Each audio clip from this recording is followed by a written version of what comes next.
નમસ્કાર. આજે આપણે આ વિડીયોમાં ધોરણ 1 અંતર્ગત સંખ્યા જ્ઞાન 21 થી 30 વિશે વાત કરવાના છીએ. આપણે અહીંયા તમને દેખાય છે કે માળા દોરેલી છે અને માળાની અંદર મણકા દોરેલા છે. ચલો આપણે એક માળાની અંદર કેટલા મણકા છે તે ગણીએ. 1 2 3 4 5 6 7 8 9 ને 10. દરેક માળાની અંદર 10 મણકા છે. એનો અર્થ એ કે દરેક માળા એ 10 નું એક જૂથ બનાવે છે. જેમ કે પહેલી લાઈનમાં એક માળા અને બે માળા છે. 10 નું આ એક જૂથ, 10 નું આ બીજું જૂથ. એનો મતલબ અહીં 10 ના બે જૂથ છે. તો 10 ના બે જૂથ એટલે 10 ને 10 20.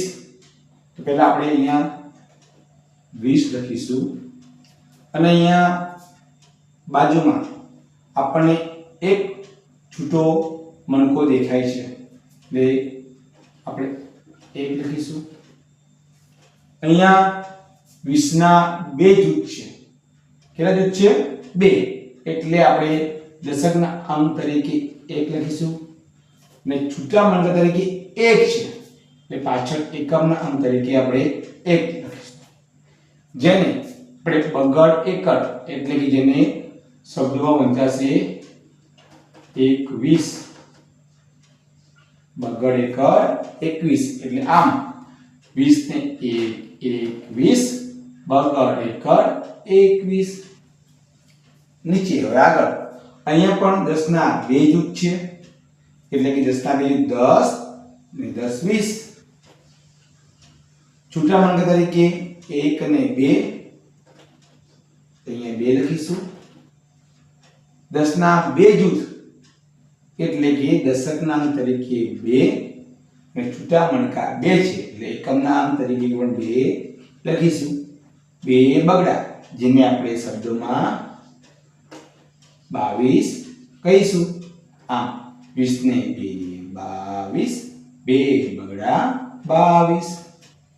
આગળ અહીંયા પણ 10 ના બે જૂથ છે એટલે 10 બીજા 10 એટલે કે 20. તો પ્રથમ આપણે 20 લખીશું. છૂટા મણકા આપણે ગણીએ 1 2 ને 3 તો 20 ને 3. અહીંયા 10 ના બે જૂથ છે એટલે દશકના અંક તરીકે 2 લખીશું. છૂટા મણકા તરીકે 3 છે એટલે એકમના અંક તરીકે આપણે 3 લખીશું. જેને આપણે બગડ તગડ જેને શબ્દોમાં વંચાશે 23 એટલે કે 20 ને 3 23 બગડ તગડ 23. આગળ અહીંયા પણ 10 ના બે જૂથ છે. 10 ના બે જૂથ એટલે 10 ને 10 20. છૂટા મણકા ગણીએ 1 2 3 ને 4. છૂટા મણકા તરીકે 4 લખીશું. 10 ના 1 ને 2 જૂથ એટલે દશકના અંક તરીકે આપણે 2 લખીશું. છૂટા મણકા અહીંયા 4 છે એટલે એકમના અંક તરીકે આપણે 4 લખીશું.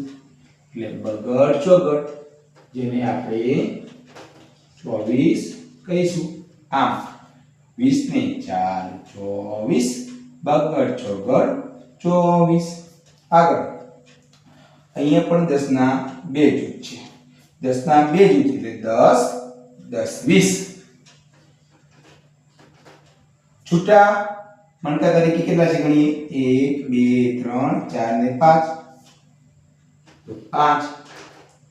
10 ના બે જૂથ છે એટલે દશકના અંક તરીકે 2. અને છૂટા એકમ એટલે કે છૂટા મણકા 5 છે એટલે એકમના અંક તરીકે 5. બગડ પાછળ જેને આપણે શબ્દોમાં કહીશું 25 એટલે કે 20 ની 5 25 બગડ પાછળ 25. અહીંયા પણ 10 ના બે જૂથ છે. 10 ના બે જૂથ એટલે 10 20. છૂટા મણકા ગણીએ આપણે 1 2 3 4 5 ને 6. છૂટા મણકા તરીકે 6. અહીંયા 10 ના બે જૂથ એટલે દશકના અંક તરીકે 2. છૂટા મણકા 6 એટલે એકમના અંક તરીકે 6. બગડ છગડ જેને આપણે 26 કહીશું એટલે કે 20 ને 26 બગડ છગડ 26. આગળ અહીંયા પણ 10 ના બે જૂથ એટલે 10 10 20 એટલે આપણે 20 લખીશું. છૂટા મણકા તરીકે આપણે ગણીએ 1 2 3 4 5 6 ને 7 20 ને 7.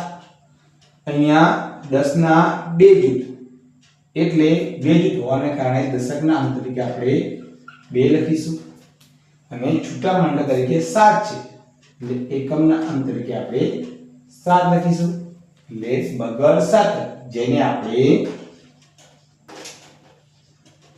27 કહીશું એટલે કે 20 ને 7 27 બગડ 7 27.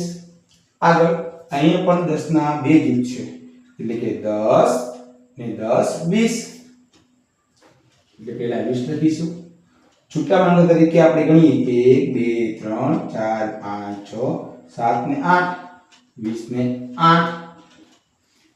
દશકના એટલે કે 10 ના બે જૂથ એટલે દશકનો અંક તરીકે આપણે 2. છૂટા મણકા તરીકે 8 એટલે એકમના અંક તરીકે આપણે 8. બગડ 8 જેને આપણે શબ્દમાં કહીશું 28 20 ને 8 28 બગડ 8 28. એ જ પ્રમાણે આગળ અહીંયા પણ 10 ના બે જૂથ છે. 10 ના બે જૂથ એટલે 10 ને 10 20 પહેલા આપણે 20 લખીશું. છૂટા મણકા તરીકે આપણે ગણીએ 1 2 3 4 5 6 7 8 9 9. 10 ના એક અને બે જૂથ એટલે કે દશકના અંક તરીકે 2 મૂકીશું. છૂટા મણકા અહીંયા 9 છે એટલે એકમના અંક તરીકે 9 તો બગડ 9 એને આપણે કહીશું 29. આમ 20 ને 9 29 બગડ 9 29. છેલ્લે અહીંયા 10 ના બે જૂથ દરેક માતા એટલે પહેલા આપણે 20 તો લખીશું. હવે અહીંયા તમે જો ઉપર 9 મણકા હતા નીચે 10 મણકા. યાદ રાખવાનું જ્યારે 10 મણકા થાય ત્યારે એ છૂટા મણકા તરીકે ન રહેતા 10 નું એક જૂથ બની જાય છે. એટલે પહેલા આપણે અહીંયા 10 લખીશું એટલે 20 ને 10.